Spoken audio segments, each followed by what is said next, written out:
Kami bersyukur, kami menyembah Tuhan yang hidup, yang lebih besar dari apapun juga dalam kehidupan kami. Hari ini kami tidak mau takut lagi, tidak ada roh intimidasi yang ada di tengah-tengah kami, karena kami percaya Tuhan kami lebih berkuasa dari apapun juga. Terima kasih, dan saat ini kami siap untuk mendengarkan firman-Mu. Berbicaralah kepada kami semua, kami siap mendengarkannya. Di dalam nama Tuhan Yesus, semua yang percaya katakan amin. Silakan duduk Bapak Ibu sekalian. Terima kasih buat tim Present Worship yang sudah melayani kita. Shalom. Kasih tahu kanan kirimu, jangan takut. Jangan takut. Saya percaya bahwa Tuhan tidak pernah memberikan kepada saudara roh ketakutan. Yang percaya katakan amin. Nah, Bapak Ibu sekalian, tema yang diberikan Tuhan kepada gembala saudara adalah jangan takut. Saya percaya ini adalah pesan Tuhan yang juga saya terima untuk masuk pada tahun depan, bahwa kita tidak boleh takut akan apapun juga. Ekonomi mau resesi, kita tetap resepsi. Yang percaya katakan amin. Bahwa anak Tuhan dipelihara Tuhan, orangnya Tuhan diberi makan Tuhan. Yang percaya katakan amin. Tidak pernah anak cucu kita dibiarkan kelaparan kalau saudara dan saya mengasihi Tuhan. Yang percaya katakan amin. Dan saya percaya bahwa Natal itu bukan cuma sekedar perayaan. Kalau saudara baca di firman Tuhan, orang Majus yang datang di kandang domba, dia bertemu dengan bayi Yesus. Mereka tidak merayakan Natalnya Yesus, tapi mereka menyembah Yesus. Jadi saya percaya bahwa saudara di tempat ini, saudara menyembah Yesus. Angkat tangan yang menyembah Yesus. Dan orang yang menyembah Yesus, bertemu dengan Yesus, selalu hidupnya berubah. Alkitab berkata, setelah orang Majus ini bertemu dengan Yesus, maka dia pulang dengan jalan yang lain. Amin. Jalan hidupnya dirubah Tuhan ketika dia bertemu dengan Yesus. Banyak orang Kristen hari-hari ini tiap tahun datang acara Natal, memenuhi banyak gereja. Bahkan saya bertemu dengan orang yang setiap Natal selalu maha hadir, ya, ngalah-ngalahin Tuhan aja, maha hadir, ya. Di gereja A ada Natal, ada lagi orang ini, ya, ketemu di gereja B, ketemu lagi dengan ibu ini. Pokoknya hadir terus, Tuhan aja kalah, gitu, maha hadir, gitu. Tapi waktu Natal, tapi waktu ibadah biasa ngilang. Tapi saya percaya orangnya tidak ada di tempat ini, ya toh. Kasih tahu kanan kiri mau jojok kue. Nah, itu. Ya tidak apa-apa, supaya minggu depan datang lagi. Yang percaya katakan amin. Nah, Bapak Ibu sekalian, saya percaya kalau saudara mendengarkan firman Tuhan hari ini, cara pikirnya dirubah. Firman ini tidak jawab kebutuhan saudara, tapi dirubah. Caranya gimana, Pak? Anda yang harus mau tahu inginnya Tuhan dalam hidup saudara lewat firman-Nya. Banyak di antara kita orang Kristen tidak pernah bertumbuh. Kenapa? Karena berpikir firman-Nya untuk dirinya sendiri, untuk jawab kebutuhannya sendiri, untuk meredakan ketakutannya sendiri. Tapi tidak pernah kita cari tahu maunya Tuhan dalam hidup kita melalui firman Tuhan. Makanya kita jadi Kristen egois. Kristen yang tidak bertumbuh adalah Kristen yang hanya memikirkan untuk dirinya sendiri, tapi kok tidak pernah mikir maunya Tuhan. Di sini siapa yang orang tua, angkat tangan? Orang tua semua toh? Anda lebih senang anak Anda tuh ngerti saudara, atau Anda ngerti anakmu terus sudah dewasa? Betul enggak? Kalau anakmu masih kecil, kamu bisa ngerti anakmu. Tapi kalau anakmu sudah dewasa, beranjak dewasa, orang tua manapun selalu pengen anaknya yang ngerti orang tua. Sama. Kalau saudara Kristennya masih anak-anak, ya Anda akan cari firman untuk dirimu sendiri, kan? Tetapi kalau saudara sudah dewasa rohani, Anda akan cari firman untuk Anda cari tahu maunya Tuhan dalam hidup saudara, dan Anda melakukannya. Yang percaya katakan amin. Amin.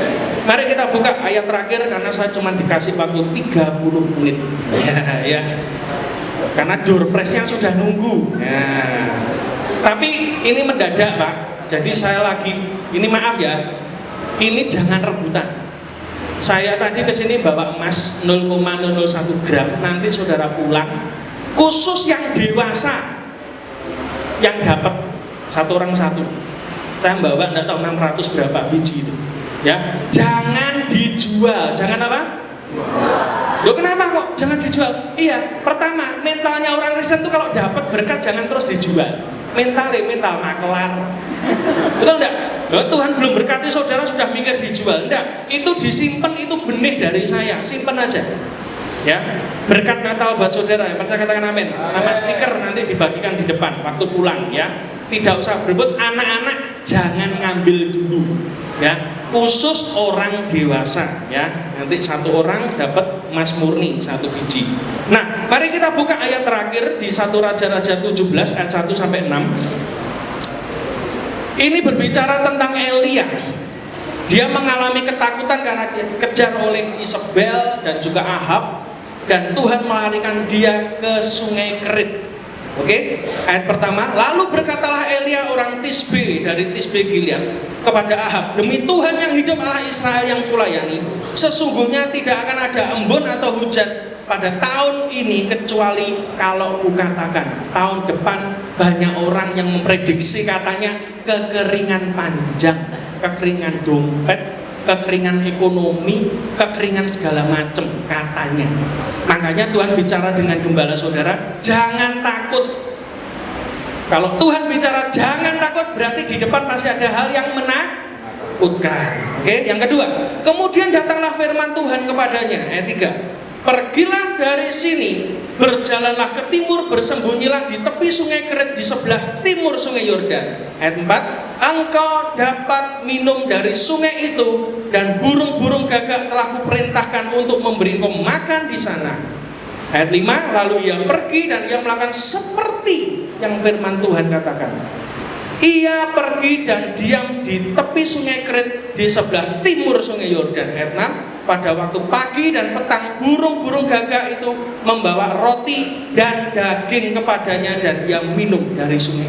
Bapak Ibu sekalian, cerita ini adalah cerita sekolah minggu. Saudara mungkin sudah ngerti bagaimana Tuhan memelihara Elia di tepi sungai Kerit di saat ketakutan. Elia stres, putus asa, lari ke sana kemari, sampai akhirnya Tuhan bicara kepada Elia, sembunyilah di sungai Kerit.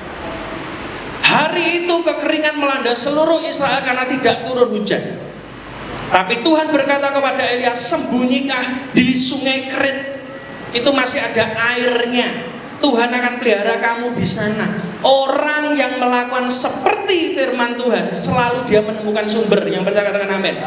Kenapa hidup saudara ini nabrak-nabrak terus? Karena saudara tidak pernah taat firman Tuhan. Ketika Tuhan mau memberkati saudara, saudara lari dari panggilan Tuhan. Akhirnya apa? Hidup saudara nabrak-nabrak terus. Masalah terus. Saya konseling orang itu selalu begitu. Kristen sudah puluhan tahun, konselingnya tentang masalah itu aja. Kalau tidak masalah suaminya, masalah istrinya. Puji Tuhan Pak, saya diberkati istri yang kemarin saya ajak ke sini. Pernah. Istri saya cuman satu. Katakan cuman satu. Ibu-ibu disenggol bapake, awas kon. Cuman satu, ya. Dan ketika saya mau menikah, ya toh, saya berdoa kepada Tuhan, Tuhan berikan saya istri yang pinter cari duit dan istri yang bener. Istri apa? Pinter cari duit. Yang kedua, bener. Betul. Akhirnya saya menemukan istri saya kemarin itu Pak, yang saya bawa ke sini, ya toh. Nemokne koyo emas ya toh. Saya ketemu itu. Dan ternyata betul, setelah menikah saya baru ngerti. Istri saya selalu bener terus, saya salah terus. Betul ya, bapak-bapak yang di depan ketawanya kenceng banget, awas loh, nanti pulang geger ini ya. Betul ya, istri itu tidak pernah salah, bener terus. Terus pokoknya kalau pengen meredakan badai sudah minta maaf aja, sudah bapak-bapak ya, sudah tidak usah banyak-banyak. Karena Pak, istri selalu bener. Itu sesuai dengan doa saya. Oh ya bener terus ya, aku salah terus, minta maaf terus ya. Terus yang kedua, istri saya pinter cari uang. Luar biasa, ini tak tinggal dia jaga toko, ya toh? Istri saya pinter cari uang Pak. Loh kenapa? Uang tak sembunyikan kemana aja dia cari temu. Artinya istri yang pinter cari uang. Tapi istri yang maha bener dan juga pinter cari uang inilah yang membuat saya bener hidupnya. Betul nggak? Loh kenapa? Bapak-bapak itu lemarinya banyak. Hari ini kelihatannya suci, ya toh, kudus, shalom, ya toh. Para pebisnis angkat tangan. Yang bisnis punya toko angkat tangan. Tidak ada yang kerja nganggur kabeh Pak jenenge. Nganggur ini sumbangan gereja gede ini sampe ini apa nek kerja, betul nggak? Yang punya toko bisnis angkat tangan. Kamu kabeh. Yang nganggur angkat tangan.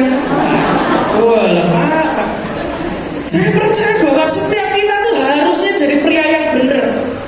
Setiap kali kita itu harus belajar bagaimana kita itu hidup benar di hadapan Tuhan. Taati firman Tuhan. Nanti kamu akan temukan sumbernya. Yang percaya katakan amin. Jadi tidak perlu saudara minta bantuan doa pendeta terus saja kalau ada masalah selalu mau bergembalanya, ngerepoti gembalanya. Tidak perlu. Anda bisa berdoa sendiri kepada Tuhan. Yang percaya katakan amin. Nah, singkat cerita, Elia ini dipelihara Tuhan melalui satu makhluk namanya burung gagak. Ciri-cirinya burung gagak itu apa sih? Kenapa kok dipakai Tuhan? Kok Tuhan itu tidak pakai gajah? Atau Tuhan tidak pakai burung merpati yang lebih lulut? Ya toh? Kenapa yang dipakai burung gagak? Tak kasih tahu ya, Tuhan itu kalau mau pakai sesuatu itu selalu di luar nalar kita. Kalau saudara berdoa kepada Tuhan, Tuhan berikan aku kesabaran, jangan khawatir, nanti akan datang banyak orang yang bencekno. Ya toh, Anda minta apa? Sabar toh. Kalau sabar berarti dilatih untuk sabar ditemukan dengan orang yang bencekno, yang membuat saudara apa? Gak sabar. Saudara pengen murah hati, dipertemukan dengan orang apa? Minta terus. Betul enggak? Utang nggak bayar terus, ada di sini. Oh no, tekokong ya dan tagih. Mumpung Natalan, ya toh. Soalnya tidak Natalan mesti hilang dan ditagih sekarang karena tahun depan mungkin pindah. Nah, Bapak Ibu sekarang saya akan jelaskan sedikit kenapa Tuhan pakai burung gagak. Burung gagak itu cirinya 3. Catat baik-baik. Saya percaya Anda tidak pernah nyatet firman ya. Pura-puranya aja ya gitu ya. Yang pertama, burung gagak itu adalah binatang yang uncontrollable, nggak nurut. Binatang yang tidak pernah nurut itu burung gagak. Dia pintar tapi dia tidak pernah nurut. Buktinya apa? Saudara cek di Alkitab ketika Nuh naik bahtera.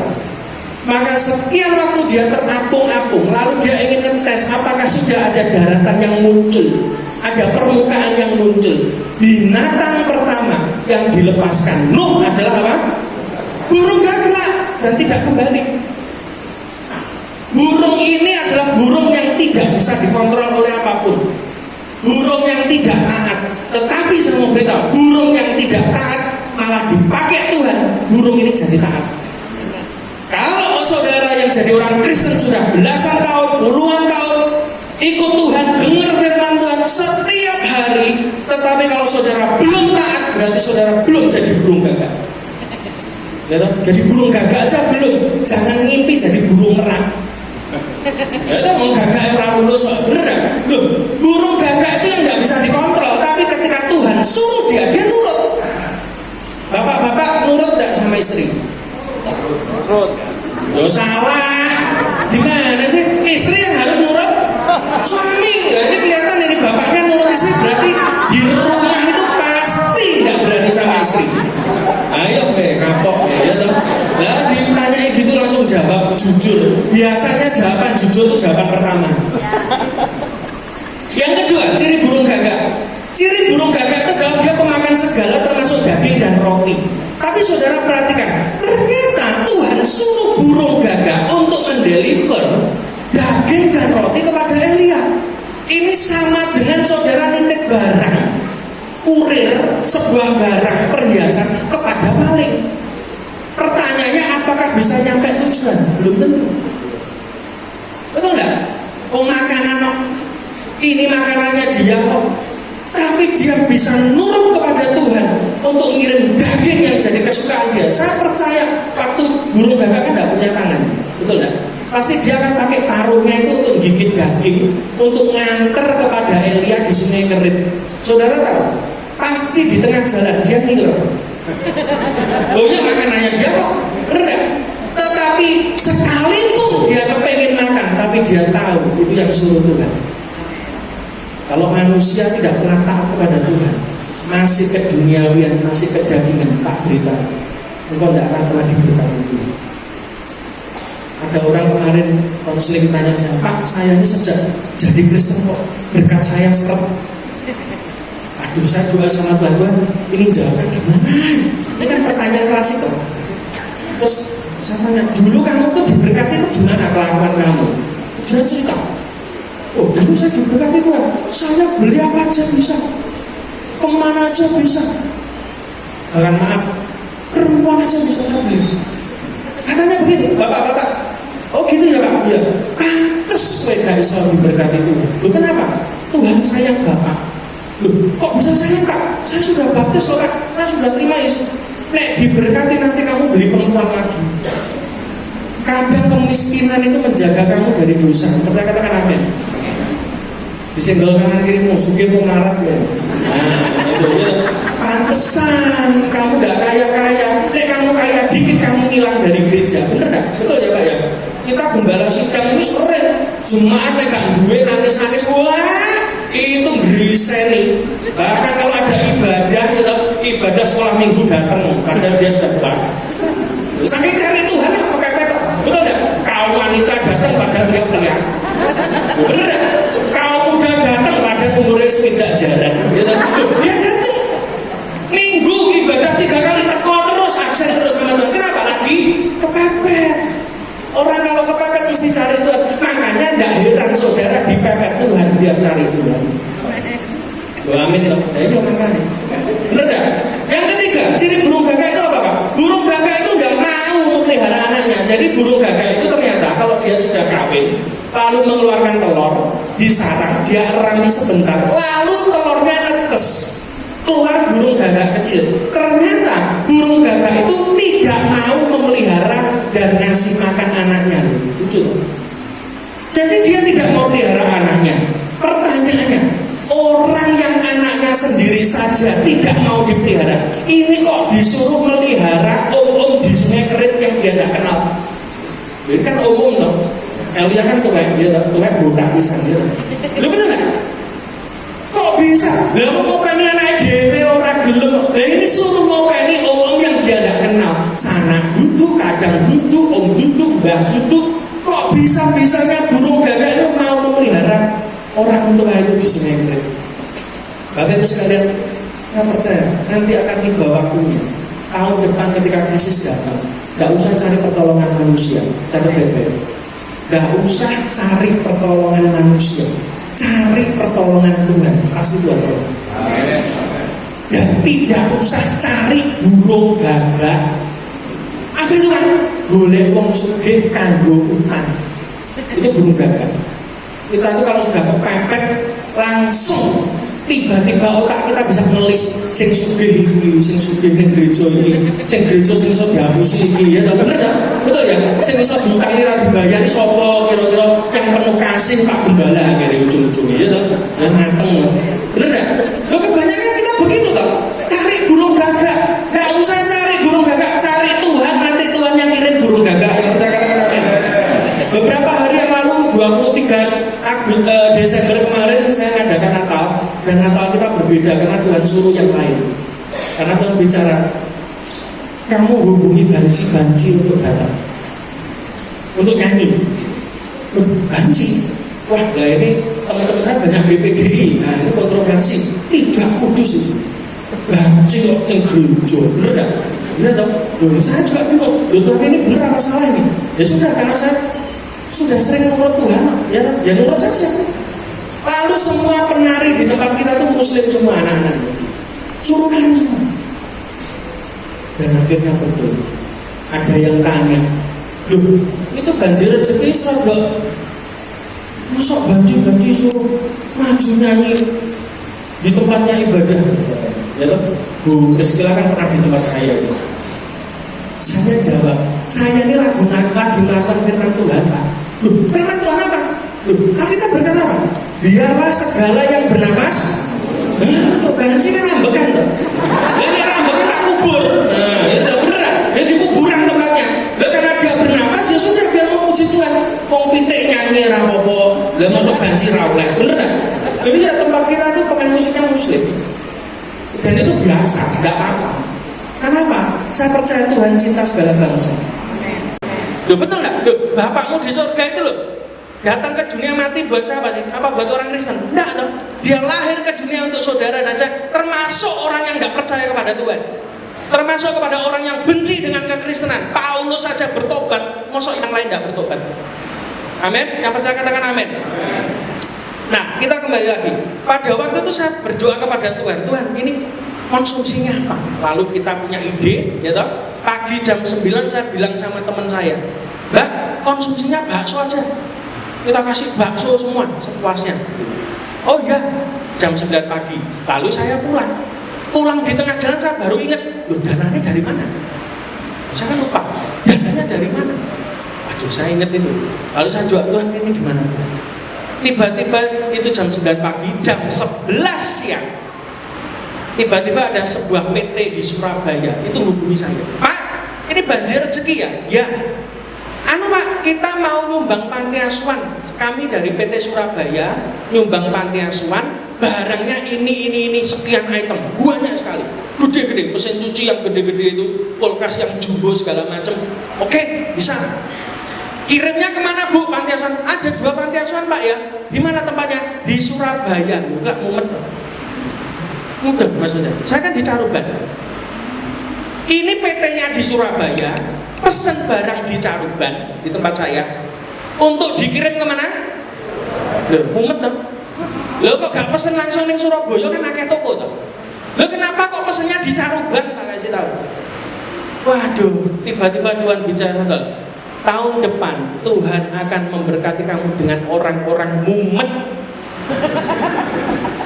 Loh, kasih tahu kanan kirimu, bisnismu seret toh hari ini, betul enggak? Utangmu banyak, tagihanmu banyak, tak kasih tahu tahun depan Tuhan bisa berkati kamu dengan orang-orang yang mumet model begini. Kok gak tuku ning Surabaya, kok tuku ning Caruban terus saya suruh kirim itu. Tapi karena saya mentalnya marketing, tak iyani. Oke Pak, enggak apa-apa. Langsung saya hubungi teman saya punya toko di Surabaya. Bro, punya barang ini, punya semua. Sudah kirim ke 2 panti asuhan ini. Aku enggak usah ngirim, enggak usah capek-capek, gitu. Enggak usah bayar tol, enggak usah bayari sopir, enggak usah bayari bensin. Barangnya sudah dikirim dari Surabaya. Orangnya transfer ke saya, tak transfer balik, sisanya banyak. Enak toh? Enak enggak? Kasih tahu kanan kirimu, pengen orang. Nah, itu namanya burung gagak, mumet. Loh nanti ke depan itu terjadi begitu, mujizat itu enggak usah mbok pikir, gitu loh. Amin. Nek mbok pikir itu namanya bukan mujizat, gitu loh.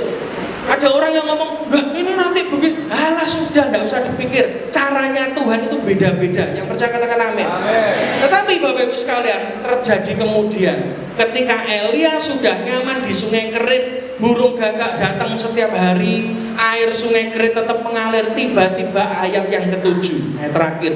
Tetapi sesudah beberapa waktu sungai itu menjadi kering sebab hujan tiada turun di negeri itu. Wih, kaget. Kita pun juga mengalami sama, sudah disuruh Tuhan loh, sudah taat Tuhan loh, kok tiba-tiba kering. Israel sudah mengalami kering, Tuhan bawa saya ke Sungai Kerit, tempatnya air, kok sekarang kering, sama seperti orang Israel. Mungkin banyak di antara kita juga komplain sama Tuhan hari-hari ini. Aku sudah melayani Tuhan, aku sudah beri waktu kepada Tuhan, aku sudah ke gereja rajin, tidak pernah bolong, tapi kenapa kok tiba-tiba kering? Tahun depan Tuhan bicara akan banyak orang Kristen mengalami seperti ini. Ada 3 jawaban. Pertama, kenapa Sungai Keritnya Elia dibuat kering? Pertama, karena Elia merasa sudah terlalu nyaman ada di Sungai Kerit. Dan percayalah, kenyamanan itu adalah pembunuh rohani paling sadis. Orang kalau sudah nyaman Kristennya, apa-apa cemepak, apa-apa gampang, mudah didapatkan, selalu imannya tidak pernah dipakai lagi. Selalu. Saya ketemu dengan banyak orang juga punya mental yang sama. Kalau sudah nyaman, tidak cari Tuhan. Tapi kalau sudah punya problem, doanya kenceng. Bahkan yang tidak pernah mesbah keluarga, dibuat mesbah keluarga. Tetapi kalau sudah nyaman seperti Elia, sungainya terus mengalir, tiba-tiba kau jadi berhala. Segala sesuatu yang membuat kau nyaman kadang menjadi berhala dalam hidup saudara. Ingat ya, Daud pada waktu dia miskin, waktu dia jadi gembala, Alkitab berkata tidak pernah dicatat Daud punya dosa. Tidak pernah dicatat Daud berdosa. Tapi ketika Daud jadi raja, semuanya ada, fasilitas ada, di saat itulah dia jadi orang jahat. Dia bunuh Uria, dia ambil istrinya. Betul? Dan dia bikin kejahatan yang lain. Orang yang kadang dalam kenyamanan, engkau mulai lupa dengan Tuhan.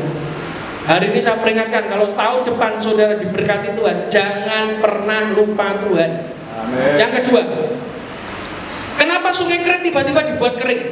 Karena Tuhan ingin menyelamatkan Elia dari Ahab dan Isabel. Kenapa Pak? Iya, hari itu seluruh tanah Israel dibuat kering, dan tiba-tiba hanya satu sungai yang mengalirkan sumber.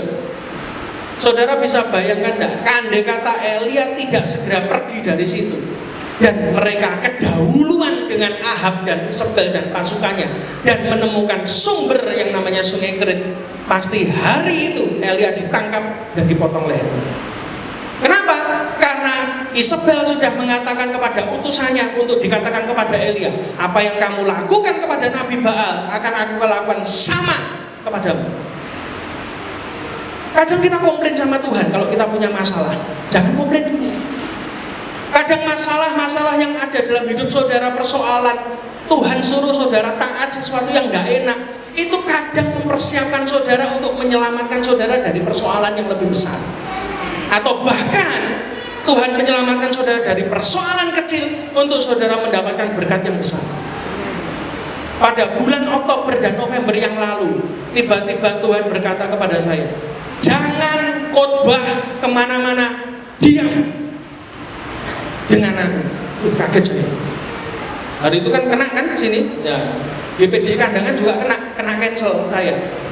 Kenapa? Setelah saya hitung-hitung Oktober November itu ada sekitar 20 gereja lebih yang harus saya cancel. Waduh, buat saya, wah nggak enak ini. Saya sudah pengen pelayanan terus kan, sudah Tuhan buka jalan, kok tiba-tiba Tuhan ngasih perintah itu. Tapi saya tidak pernah tuh minta tanda, 3 tanda, tidak pernah. Saya dengar Tuhan, saya langsung lakukan. Orang yang selalu dengar dan langsung lakukan itu orang yang taat. Ketaatan itu tidak mempertanyakan dan menunda. Yang percaya katakan amin. Langsung hari itu saya cancel semua pelayanan dari Oktober sampai November, termasuk GPDI Kandangan. Saya bilang, Pak maaf, saya cancel karena Tuhan suruh saya berdiam diri. Tak kasih referensi pendeta-pendeta yang lain, ya tak? Dan akhirnya saya share satu-satu, saya WA, bisa. Saya tidak mengerti kenapa Tuhan suruh berhenti sampai hari itu. Tiba-tiba November 2025, November 2019, saya dan istri tertipu pembelian rumah di Surabaya, nilainya 1,5 miliar hilang. Gak dapat rumah, duitnya hilang, orangnya hilang.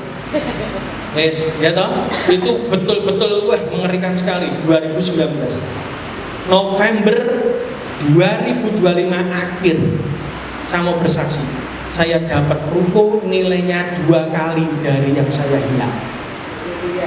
Amin.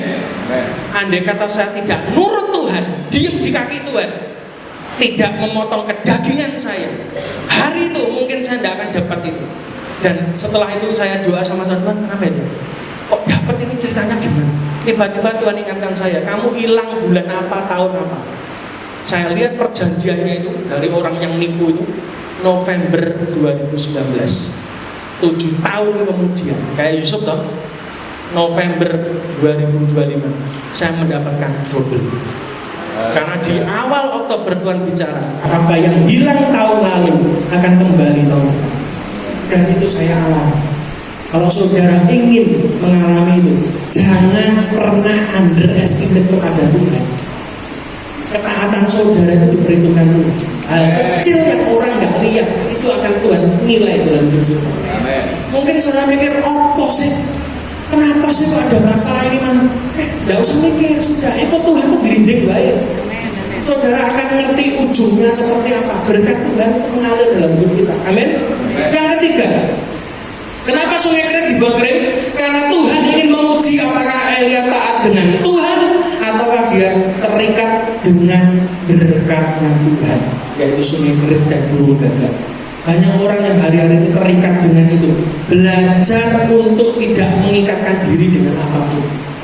Belajar untuk saudara dan saya tidak terikat dengan apa yang menjadi berkat Tuhan dalam hidup saudara. Saya percaya ketika saudara percaya itu, saudara lakukan itu, hatimu melekat kepada Tuhan, bukan kepada pemberiannya, maka saya percaya Tuhan akan memberikan berkat dalam hidup saudara.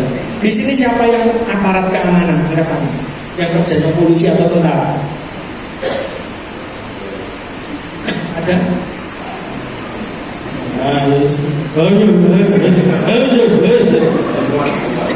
Oh gitu ya. Beberapa waktu lalu ada seorang Kapolres di tempat kami. Pada waktu itu kafe saya masih buka. Namanya Pak Rumo. Namanya siapa?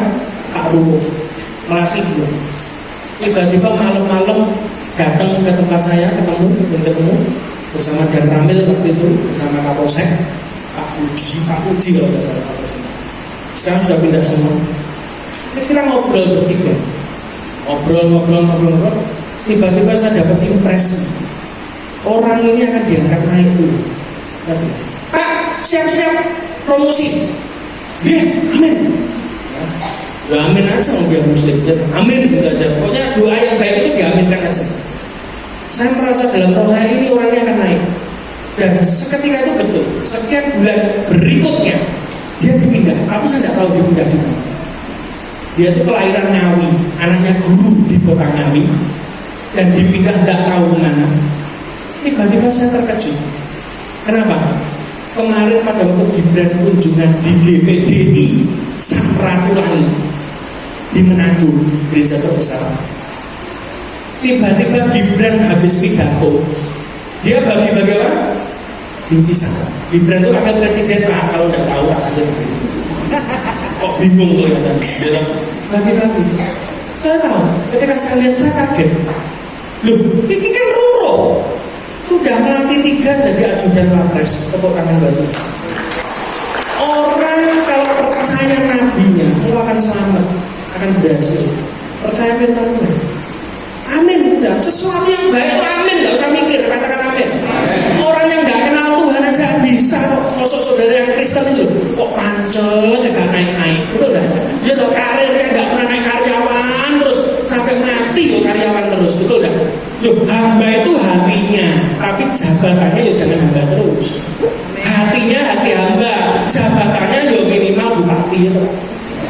Loh ya loh, kenapa enggak? Gitu loh, amin. Orang yang enggak kenal Tuhan aja bisa kok, dia percaya dia bisa. Mati 3 saya kaget, mereka roh tambah lemu. Ya toh lumayan, ya toh.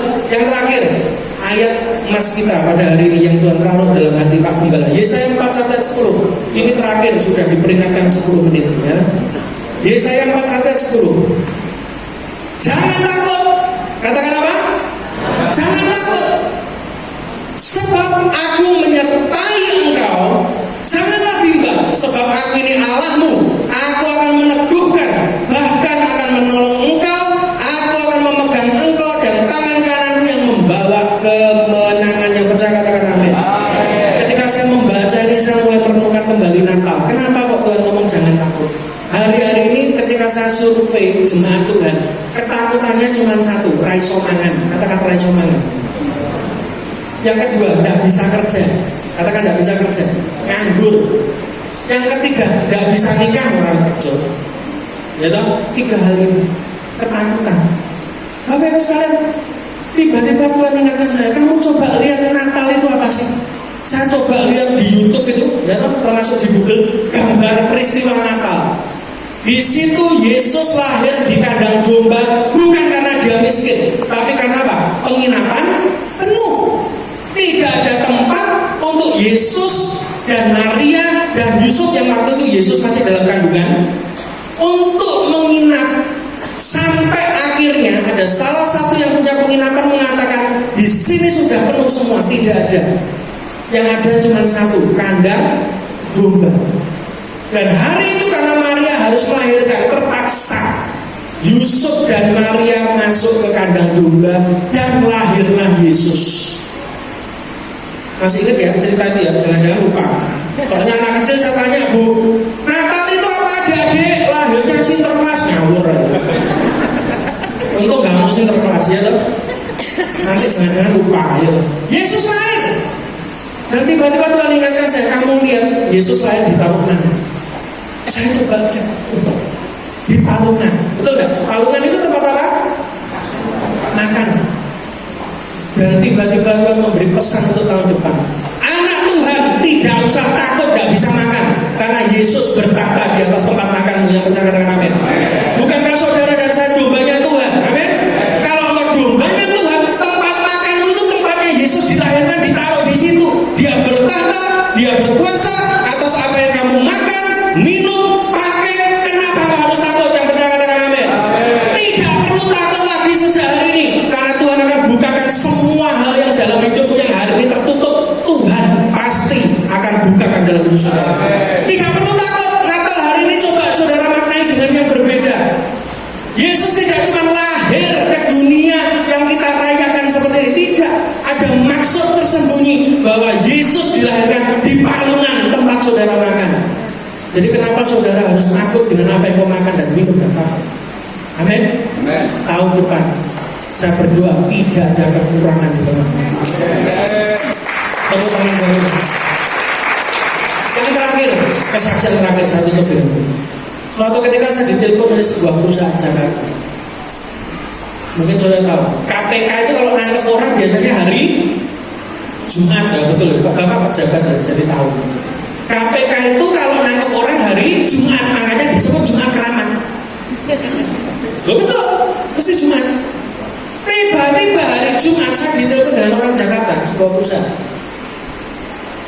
Cak, bosmu kan sekolah KPK. Kenapa sih? Ketangkep KPK.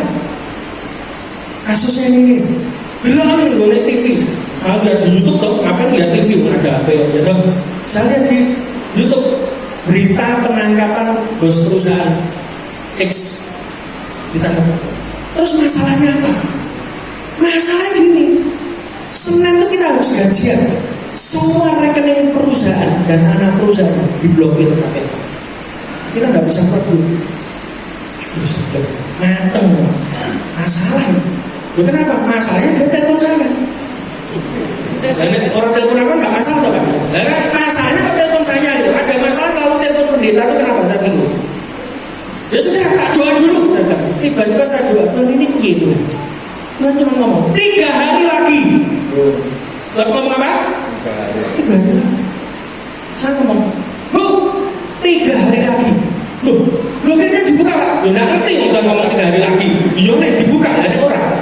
Loh, pokoknya 3 hari lagi kan nggak ngerti kan, mungkin ya Senin, ya kan iso gitu. Senin wajah upacara gitu. Ya teman-teman sekolah kan upacara hari Senin. Ya nggak tahu saya. Pokoknya Tuhan ngomong 3 hari lagi itu hari Jumat ke kantor. Lalu ada konferensi pers, pakai baju orange, ditunjukkan, lalu masuk. Hari Sabtu, waduh, saya pelayanan hari Minggu kan, kepikiran itu, waduh 3 hari. Ojo ngareaki sih Tuhan, ya, mosok hamba Tuhan dipermalukan, tidak benar. Wah, 3 hari. Kadang saya nggak ngerti 3 hari ngapain, ya nggak ngerti.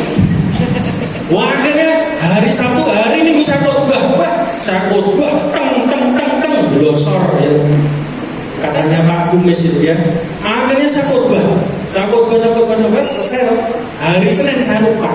Ya, hari Senin pagi seperti biasa saya lupa. Senin siang WA saya masuk telepon. Hari begini, mateng kan, mungkin mesti akhir nih, betul nggak? 3 hari ngapain Pak? Ya kan gitu loh. Saya kan bingung. Saya bilang mana Jonawur? Tapi Jonawur isin aku. Reputasi jadi abad dipertaruhkan. Ini kan bakal gendang onehnya. Belum ke Jakarta, masih Banyuwangi kemarin. Ini harusnya ke Jakarta. Gara-gara ini bisa nggak gendang nih saudara. Waduh, tiba-tiba Roh Kudus ngomong, angkat. Halo Bu, ya gimana? Pak, puji Tuhan, blokirnya dibuka. Amin. Tepuk tangan buat Tuhan. Kalau yang begitu saja Tuhan bisa buka blokir, apalagi Tuhan bisa buka blokir berkat hari ini. Mungkin ada di antara saudara yang mengalami ketakutan karena berkatmu sedang ditahan oleh kuasa yang tidak terlihat. Tapi saya mau beritahu, ketika kau percaya Yesus, yang tidak mungkin pasti mungkin. Tutup Alkitab kita berdoa, kita bagi diri. Saya akan berdoa buat saudara. Musik dan rasa musik bisa maju ke depan.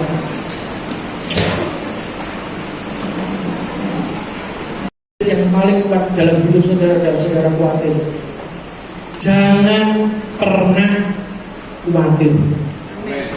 Jangan takut, jangan khawatir, jangan pernah menyerah dengan apapun. Saya percaya anaknya Tuhan dipelihara Tuhan.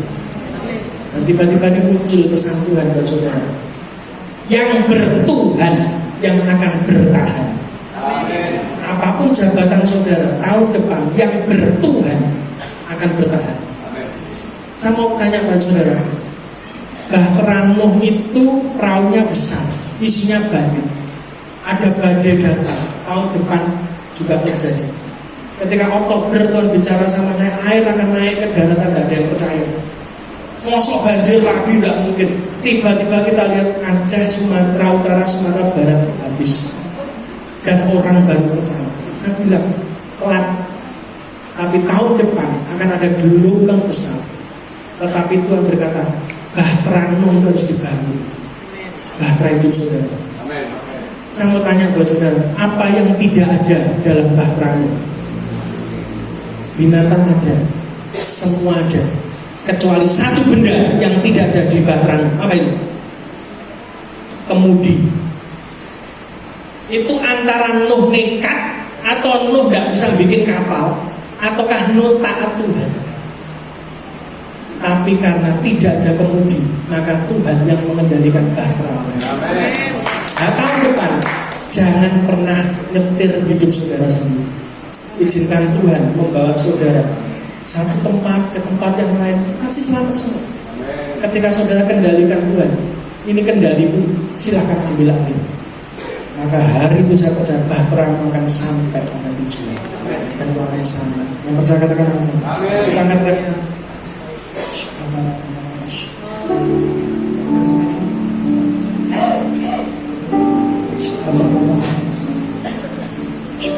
Hari ini ada di antara saudara yang mungkin merasa berkatmu tertahan hari ini, tagihanmu tertahan, semuanya terasa terikat, semua pintu tertutup. Saya mau beritahu, blokir itu bisa dibuka Tuhan, maka blokir yang sama bisa dibuka atas hidup saudara.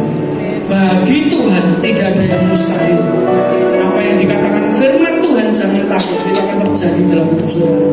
Semua pintu-pintu yang orang lain berusaha tutup dalam hidupmu, Tuhan bisa buka dalam hidup saudara.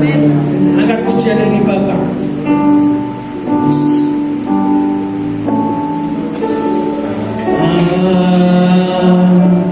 Besar sungguh kasih setiamu. Biarlah ini menjadi doa kita. Sungguh perlindungan. Yesus izinkan berkuasa di palungan hidupmu. Izinkan dia berkuasa atas setiap kebutuhanmu. Izinkan Tuhan berkuasa atas apa yang kau perlukan hari-hari. Amin, amin, amin.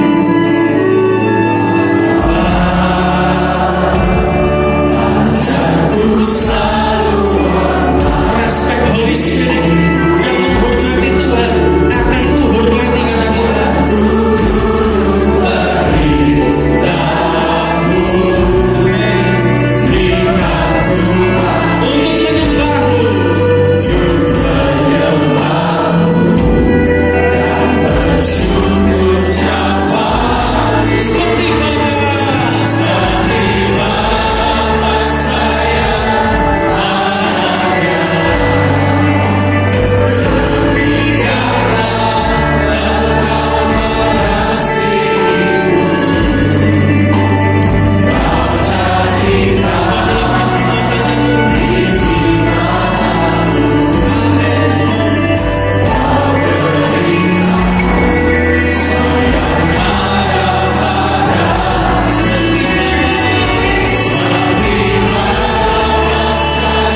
Beberapa di antara mereka ada yang menghalangi kehilangan dalam hidup ini. Kalau hambamu kau kembalikan 2 kali lipat tahun ini, maka hambamu juga berdoa mereka akan mengalami yang sama, bahkan lebih dari yang hambamu lakukan. Hamba percaya Tuhan berkuasa atas apapun juga. Mereka yang khawatir, ada yang khawatir tentang masa depan anaknya, dengarkan baik-baik. Kenapa kau khawatir? Anakmu adalah anakku, kata Tuhan. Aku yang bertanggung jawab kepada anakmu. Kenapa kau mesti takut? Serahkan anakmu kepada Tuhan. Bukankah kau sudah pernah serahkan anakmu kepadaku di tempat ini, kata Tuhan? Kenapa kau harus khawatir akan masa depannya? Aku sedang jamin dia, kata Tuhan. Kau tidak perlu takut. Beberapa di antara saudara ada yang saya berdoa seperti tagihan, setumpuk kertas tagihan. Beberapa di antara saudara berdoa, saya lihat di beberapa di antara saudara ada perempuan yang menjerit berdoa di hadapan Tuhan. Kau berdoa supaya kau dibebaskan dari setiap tagihan-tagihan itu, kata Tuhan. Tapi dengarkan ini baik-baik, ketika kau percaya sama Tuhan, belajar taat kepada Tuhan. Sama saya tiba-tiba diingatkan Tuhan tentang seorang janda dengan anak yang dia akan anaknya dibawa sebagai jaminan. Tetapi Alkitab berkata, perempuan ini menuangkan minyak dalam buli kecil kepada bejana yang kosong, dan bejana-bejana itu penuh seluruh rumahnya. Hari ini Tuhan akan bebaskan dari hutang piutang. Semua tagihan akan lunas dengan cara Tuhan yang ajaib. Kau tidak perlu nangis lagi, kata Tuhan. Asal kau melayani Tuhan, orangnya Tuhan, dipelihara Tuhan.